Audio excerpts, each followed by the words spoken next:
Hi everyone. Last week, the students at my wonderful school at Tangel South listened to me read Wombat Stew, and they came up with some alternatives for the ingredients in Wombat Stew so that we can make it ourselves. So I'm going to make it now, and then I'm going to give it to the kids at school, and later on I'll let you know how they felt it tasted. They identified some things that we need. We need a pot. We need a stick. And we need a fire to cook the pot on. This goes into a pressure cooker, which will be my fire later. So as I'm reading the story, I will put in the things that the kids identified as the alternates for Wombat Stew. Without further ado, here's me reading Wombat Stew. Wombat Stew by Marcia K. Vaughan, illustrated by Pamela Lofts. One day, on the banks of a billabong, a very clever dingo caught a wombat and decided to make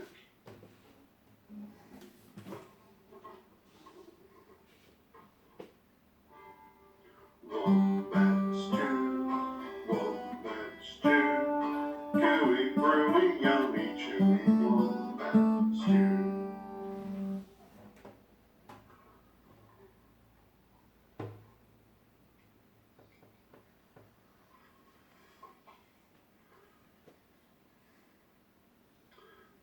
Platypus came ambling up the bank. "Good day, Dingo," he said, snapping his bill. "What is all this water for?" "I'm brewing up a gooey, chewy stew with that fat wombat," replied Dingo with a toothy grin.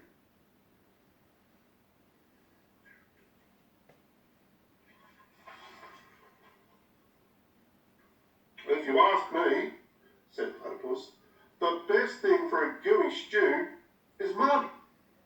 Big flops of billabong mud." "Flops of mud?" Dingo laughed. "What a good idea. Righto, in they go." So, Platypus scooped up big flops of mud with his tail, and he tipped them into the billy can. Our mud is beef stock mixed with a flavoured gravy. So it's actually got some herbs on the top of it, so that it kind of looks like there's bits of grass going through it. And here's some big blobby bits now to make it feel like more like mud.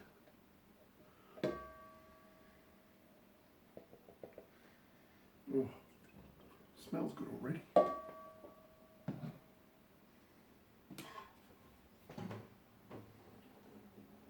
Around the bubbling billy, Dingo danced and sang. Wombat stew, Wombat stew, gooey, brewy, yummy, chewy, Wombat stew.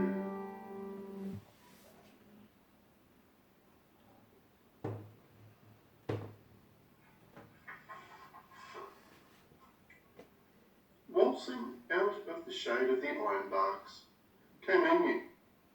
She arched her graceful neck over the brew. "Oh, hello, Dingo," she fluttered. "What have we here?" "Gooey, chewy wombat stew," boasted Dingo. "If only it were a bit more chewy," she sighed. "But don't worry, a few feathers will set it right." "Feathers?" Dingo smiled. "That would be chewy. Righto, in they go." So into the gooey brew, Emu dropped her finest feathers. Pre-cut kale for the feathers.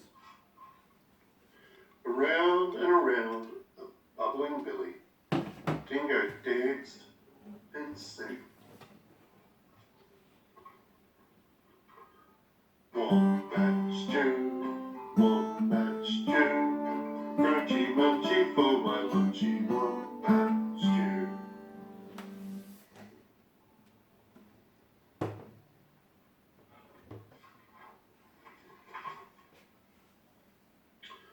blue-tongued lizard came sliding off his sun-soaked stone.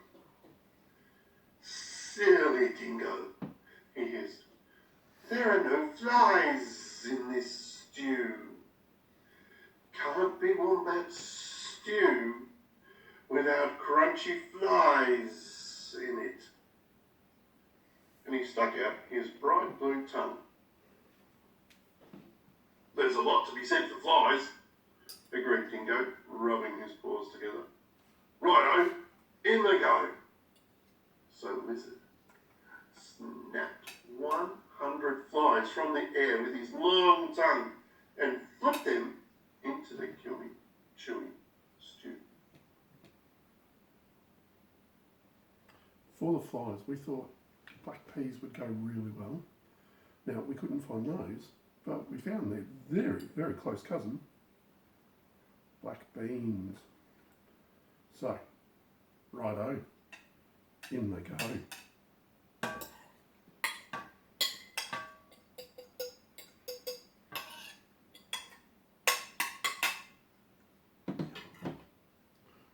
we get the stick? Oh, wow.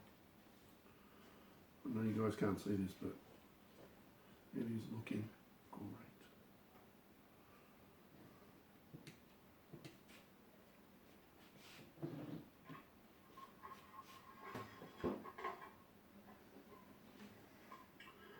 Around and around the bubbling billy, Dingo danced and sang.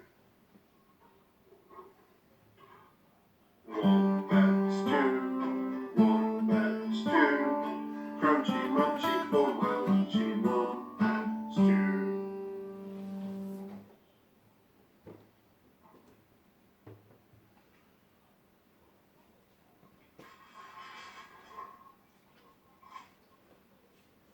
Up through the dust popped Echidna. "Wait a bit, not so fast," he bristled, shaking the red dust from his quills. "Now, I've been listening to all this advice, and take it from me. To make a munchy stew, you need slugs, bugs, and creepy crawlies." Dingo wagged his tail. "Why, I should have thought of that. Righto, in they go." So Echidna dug up all sorts of creepy crawlies and dropped them into the gooey, chewy, crunchy stew.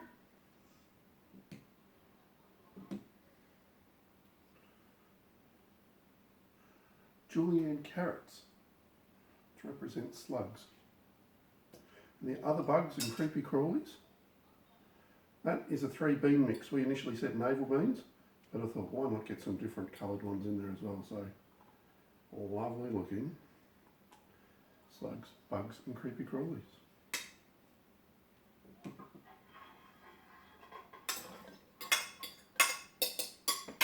Then the very clever Dingo stirred and stirred, all the while singing. Wombat stew, hot and spicy, oh so juicy, wombat stew.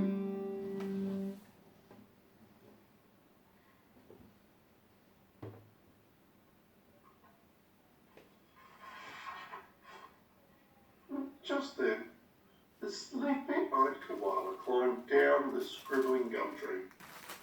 "Look here," he yawned. "Any bush cook knows you can't make a spicy stew without gum nuts." "Leave it to koala to think of gum nuts," Dingo laughed and licked his whiskers. "Righto, in they go." And into the gooey, chewy, crunchy, munchy stew, koala shook lots and lots of gum nuts.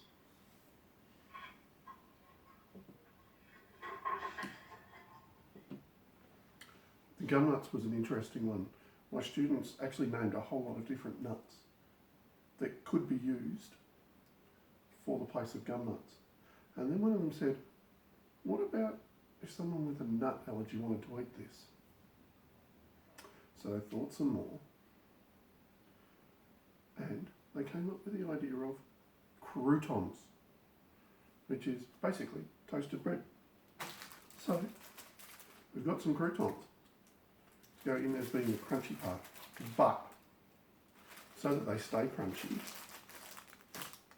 I'm going to put them in after we cook the stew. Aha! Cried Dingo. Now my stew is missing only one thing. What's that? Asked the animals. The fat wombat. Wait! Stop! Hang on, Dingo. You can't put that wombat into the stew yet. Why not? You haven't tasted it. Righto, I'll taste it. And that very clever Dingo bent over the billy and took a great big slab of stew. I'm poisoned, he howled. You've all tricked me. Alan smells great. And he dashed away deep into the bush, never again to sing